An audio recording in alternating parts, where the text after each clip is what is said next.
Oke, Assalamualaikum warahmatullahi wabarakatuh. Alhamdulillah kita masih bisa berjumpa kembali dengan tujuan mempelajari bahasa Indonesia.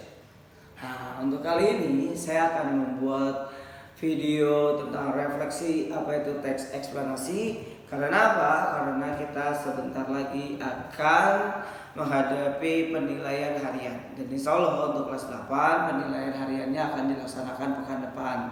Jadi penilaian harian ini apa yang akan diujikan yaitu tentang teks eksplanasi. Ya, gitu. Nah, teks eksplanasi ini kan kita sudah cukup mempelajari teks eksplanasi sebelumnya dari video yang pernah saya share. Terus juga tentang kalian membuat mind mapping atau peta pikiran sudah. Terus juga kita coba uji kompetensi dalam mengerjakan LKS juga sudah. Nah, kali ini saya akan membuat sebuah reflektif tentang sedikit pembahasan mengenai teks eksplanasi.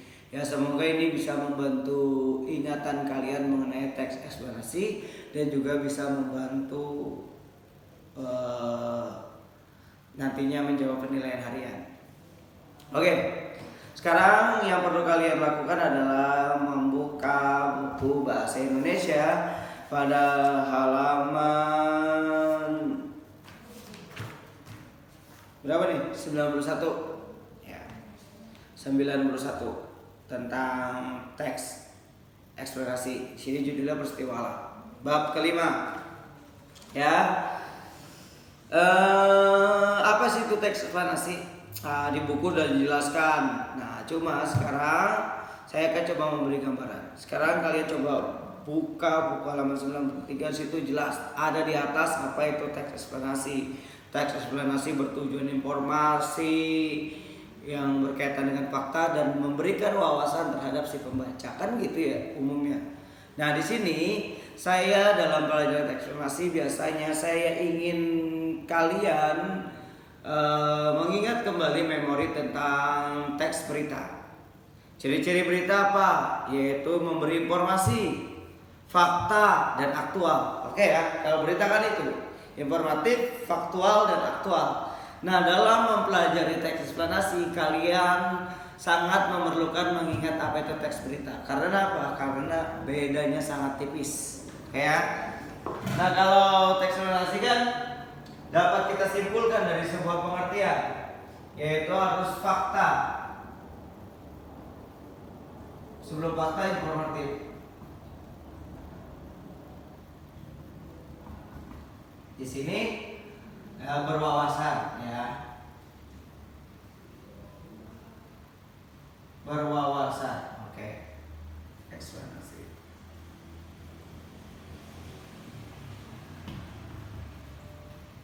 Nah, coba yang ketiga.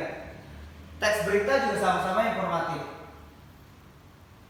Yang terus juga sama-sama fakta.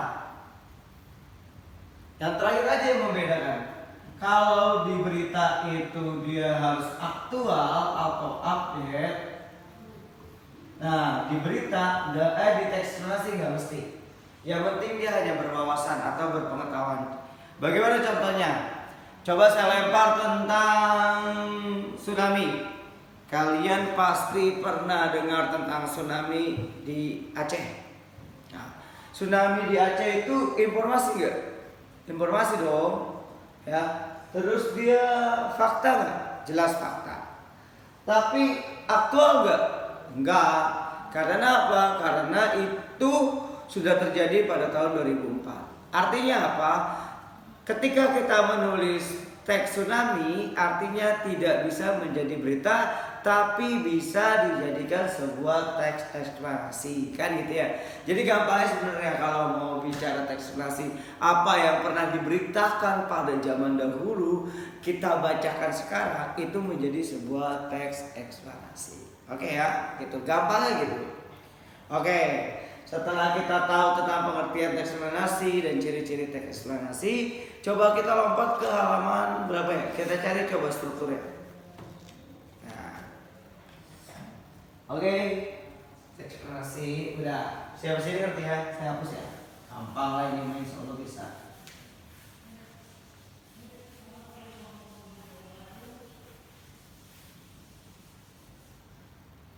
Oke.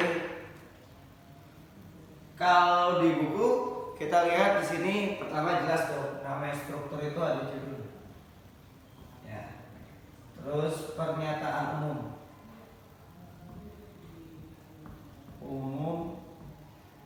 Penjelas. Nah, penjelasan. Kata penjelas lah gampang.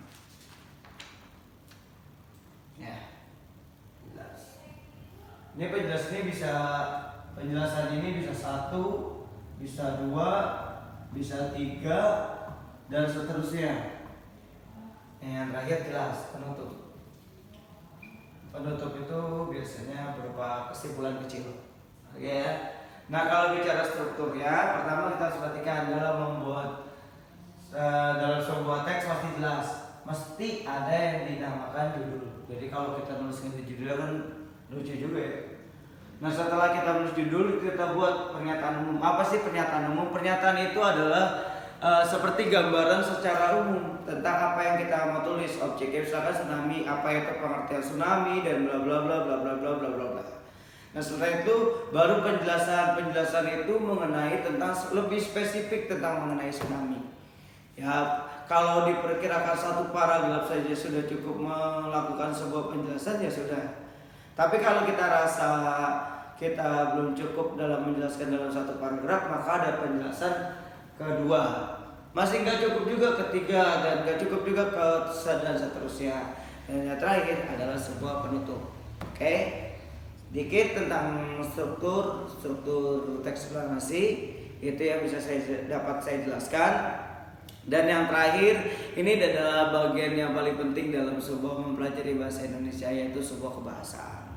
Nah dalam sebuah kebahasaan banyak kita yang agak sulit tentang bahasa. Ya, kalau kebahasaan coba kita buka halaman 96. Nah, dalam mengetahui kebahasaan di teks eksplanasi ya, yaitu ada yang namanya konjungsi. Ya, ada yang namanya konjungsi. Apa sih konjungsi? Kita kelas 7 udah pernah belajar konjungsi itu adalah kata hubung. Nah, waktu kelas 7 mah kita belajar kata hubung yaitu global. Tentang apa itu konjungsi? Semua kata hubung. Nah, coba tapi kalau di teks eksplanasi ini coba kita lebih spesifik, yaitu tentang konjungsi sebab dan akibat. Apa sih konjungsi sebab dan akibat, atau disebut konjungsi kausalitas? Ya di sininya klausa, dan sininya apa nih kalau bahasa buku apa sih? Konsekutif ya, konsekutif. Nah konjungsi sebab akibat itu biasanya disebut dengan konjungsi kausalitas. Ya, hukum sebab akibat. Nah dalam mempelajari konjungsi ini ya kita memang harus perlu hafal tentang kata hubungnya itu apa aja. Dalam konjungsi sebab di sini tertuliskan kan, sebab itu karena dan karena itu. Ya. Sebab itu, terus karena itu. Nah, jadi ya dalam pengucapan dalam sebuah konjungsi itu kita harus hafalin nih. Sebab itu karena itu. Nah, ini apa? Konjungsi tentang klausa. Nah, tentang akibatnya. Akibat itu. Terus maka dari itu. Nah, dan sebagainya. Nah, dalam belajar konjungsi ini mau nggak mau kita perlu menghafalkan. Misalnya gini, nanti ada sebuah pertanyaan dalam UHAM saat ini. Saya tulis sebuah paragraf, sebuah kalimat. Saya lapar karena saya telah lama tidak makan nasi. Nah karena itu apa? klausa atau konservatif, atau akibat, sebab atau akibat. Nah, nanti kamu harus tahu konjungsinya yang mana, dan ini konjungsi dia menempatkan sebab atau akibatnya. Nah, dan bagaimana cara mengetahuinya? Mau nggak mau ya harus dihafal. Nah, kayak gitu. Oke, saya rasa di sini di buku paket ini banyak latihan-latihan yang perlu kalian isi, dan insya Allah nanti di UH ini soal-soalnya saya ambil dari buku paket maupun mengenai dari LKS. Jadi kalau kalian rajin mengerjakan buku paket dari LKS, insya Allah nantinya di penilaian akhir kalian juga bisa menjawab. Mungkin itu saja refleksi dari saya. Bila ada sesuatu yang kurang jelas silakan WA ke saya dan kita diskusikan secara bersama-sama. Makasih sudah menonton video ini. Wassalamualaikum warahmatullahi wabarakatuh.